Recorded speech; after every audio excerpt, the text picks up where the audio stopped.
changed the tire down in that tunnel. Another car came like zooming behind that car, and basically he was sandwiched in between these two cars, full speed, and he was hit. They came on the scene, and the police officers, and they put him into the car. There's no time for an ambulance. They need to take him to the hospital immediately.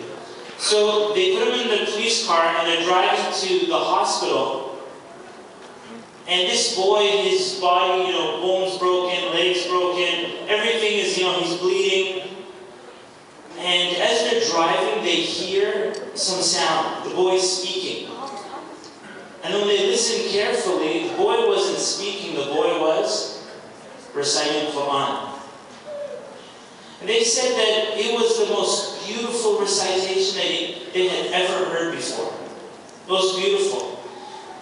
He was reciting Quran, and they were listening, and they were crying at his recitation. In this state, he could barely talk, but all he can do is recite Quran. And in fact, I actually know a brother who was in an accident. I'll just tell you really quickly. He was in Croatia. He's Bosnian. He was in Croatia with his dad or so on, and they were up in the mountains, circling, and the car fell off the mountain, fell off the cliff. The car didn't plummet down into the valley. He got stuck in one of the wedges.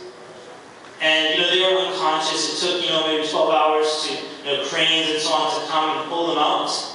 But when he finally woke up in the hospital later, and bones, everything broken, they told him the good news. They said, when we were pulling you out of the wreckage, and he was unconscious, they said, you were reading Quran. Right? So back to this boy, he's in the, and that guy, that Bosnian brother, he was on a Maghrib student, by the way. just on my next week. So this boy, back to that, so he was reciting Quran in the car, and they were listening, and then all of a sudden he went silent. So they thought he had died, or he was about to die. So the officer went to give him the shahada, and he noticed the boy's finger was pointed upwards, and the boy himself was saying, La ilaha illallah Muhammadur Rasulullah, before he died. In other words, even the police officer didn't have to do it. He was doing it for himself. Every day he's prepared for that moment when something like this would happen, and he'd say shahada before he died. They took him to the hospital. The police officers are crying. Everybody's crying. The whole gathering as they followed this boy. And the police officer insisted that he talk to the family. When he talked to the brother of this boy that was killed in this car accident, his brother told him, well, let me give you the good news of what my brother used to do. He said, my brother used to go out into like the villages. I say Bedouin, I'm used to a village. Anyways, he used to go out into the villages, people, and he would go out there, bring food, bring like basically sadaqah, you're talking like a food bank, right? He'd bring food bank foods to distribute it amongst the poor families. He'd bring candies for the kids, and he would teach them Quran as well. As much as he could, visit his relatives, being kind to his parents and his grandparents. And people would tell him, you're wasting your time, you're a young boy, what do you guys do on the weekend?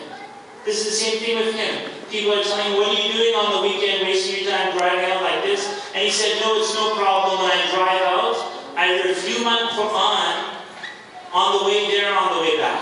And the time goes very quickly as he's reviewing his Quran and focused on that. And Allah subhanahu wa ta'ala chose to take him in such a position. When it comes to the Quran, Allah subhanahu wa ta'ala revealed the Quran for our life. Right? For our life. The Quran and the Sunnah of the Prophet sallallahu alaihi wasallam being an explanation. When you look at our community, it's not even, if you start from the hadith books, there are some hadith books that many of us as Muslims, we haven't even seen the physical copy of the book. Right? I mean, we may have seen a hadith here and there online, but we haven't even seen the physical copy. When it comes to the Quran, then, many of our community, like, you just look at Ramadan, look at the masjid, and you could say that 95% of the people don't understand what the Imam is saying as the Imam is reciting in Salah.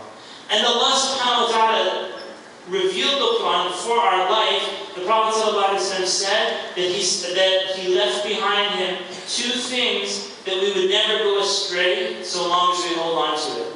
Kitabullah wa sunnati, right? The book of Allah and my sunnah. Now, holding on to it is not just in like lip service. Or we hold on to it, or we have it on our shelves, and if somebody attacks it, we'll defend it. But holding on to it means to actually learn it. Learn the Quran, learn the meanings, and then implement it in our lives. And then from there, you'll have guidance. When I was growing up in school, people had this misconception where they would say that you can't do da'wah with the Quran because the people you're talking to don't believe in it. And I soon realized that whoever said that doesn't know Quran. They don't know Quran. Because the Quran was revealed to mushrikeen, idol worshippers, to Jews and Christians, the Quran, to atheists, revealed to all of them. So if it's just a book of, as they say, dogma, just do this and do that, who's going to believe that? They're like, well, who are you? In other words, the Quran, when you read it, it brings forth the clear proofs. How do you translate clear proof back into Arabic?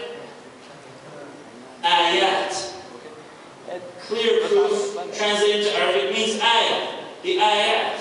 And so Allah subhanahu wa ta'ala does this. One of the most amazing things about learning Quran at a young age, how many people are memorizing the Quran here?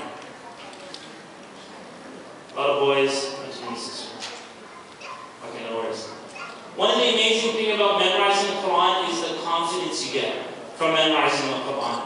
When I was a little boy, 12, 13 years old, 14 years old, I memorized the Quran and I was like leading the prayer in the community.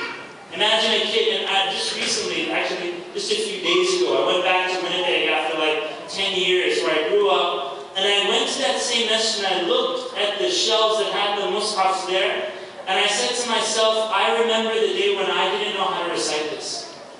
When I didn't know how to recite the Quran, and yet Allah subhanahu wa ta'ala blessed me at such a young age, and because of the Quran, Allah subhanahu wa ta'ala raises people up.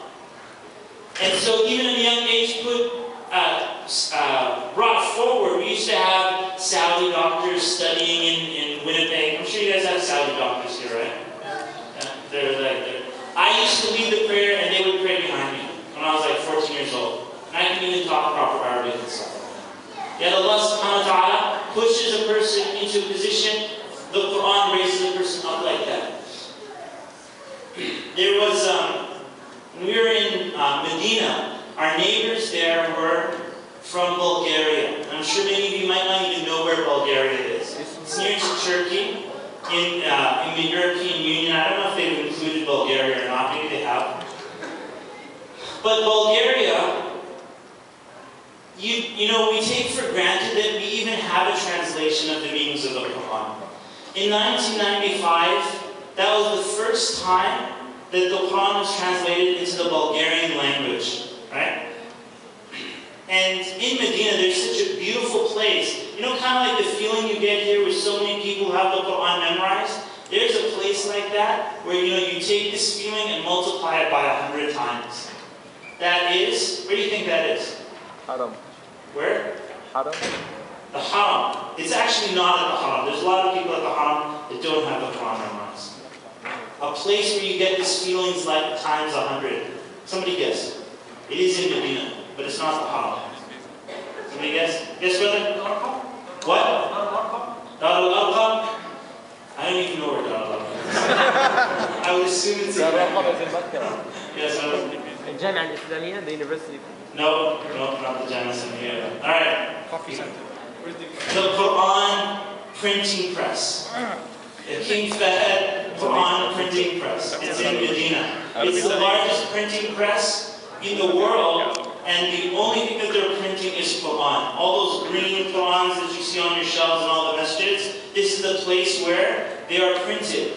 And there where it's printed, you have some of the greatest scholars of Quran that work there.